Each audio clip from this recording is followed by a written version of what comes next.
maama marka yaa guur u raadinaysaa si loo fahmo yaa guur u raadinaysaa gabadhayda aan guur u raadinayaa gabadhaydoon ahayn gabar indhala gabar curyaana gabar doqona midna ma aha naag cilmi leh active ah aad iyo aad u qiimo badan ah waa gartay ma qorax jooga gabadhaada ma soo qurba joog waa qurba joog way gabadhayda muddo 30 sano ba Yurub ay joogtaa tilmaam yar ka bixi maama si marka waan wax yeeray waa 30 jir qurbaha ku weynaaday wax baratay qamshaxdeeda iyo waxyaada wadata oo nin loo raadinayo 2022 ayaa nin loo raadinayaa fikirkaas ma ka dhacay isagoo ku beena adiga ay ku jirtaa wixii beena wixii runa dadqaad adiga ku taala waa dhexdhexaad waa gartay ruux inta lagu tilmaamo gabdhaha Soomaaliyeed ayaa waxa aaminsanahay inay lambarka koowaad barnaamijkan wuxuu yaalaa Facebook dad badan baa aaminay lambarada dhacaya magacyada adreesyada iska daba dhacaya hadda tiyaab bilaa ku keenaya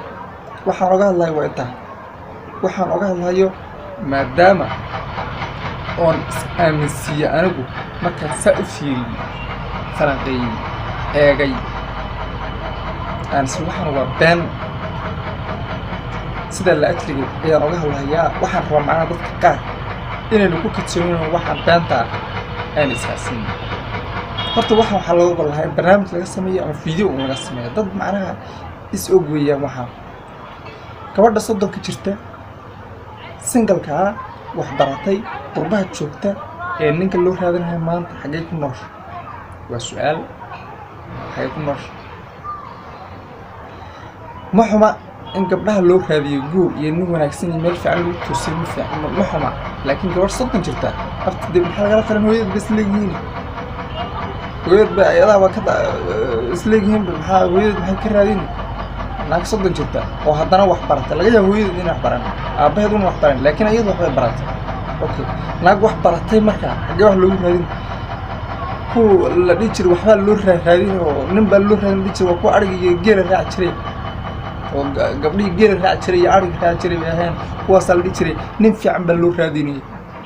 inay iska ka raacin bal ku xaraaxyo waana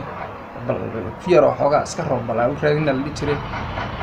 waxaas adduunka hor u ahaa gabdhii nimanka lagu diri jireen waxaasuna mar hor u ahaa waxa waa laga soo tagay waa maxaa gabadhan waxaad rabaan yaa la diwaan dhalinyaro yaa la diwaan dhalinyaro badan waxa ka lambartooda qoray Facebook iyo la barnaamij waxa ka dhalinyaro badan oo garanaysa iskaabula oo qoray intay maqleen qurbaha joogtaan naagtii waraha waa yaa hooy ariya waraha waa la nin tartiiba harada kaadi شو أمبخدين لماشى بابليغات كوبرتنا بارس كتترا راح كعذوبنا قار بدن ولا بخدو غرانها ku arkay meesh lambarada waa fiiriyay commentigan soo fiiriyay mise wallahi lambar badan ma ku arkay lambar badan saas u fiiriyay oo qaar ahnayo baan meesha ku ariya hada hawaalan yaan laga waan wax baan baab weeyaan weeyaan ورادر حوالنا ترتيب عين استشيء برا وحوا بين تاني أنت نقول دونا برنامج كان برنامج لم يتعب إحنا كذا كذا سداعي أمانة الله peace and love السلام عليكم ورحمة الله وبركاته يوتيوب channel كنا أموتشي تاجر أموتشي السلام عليكم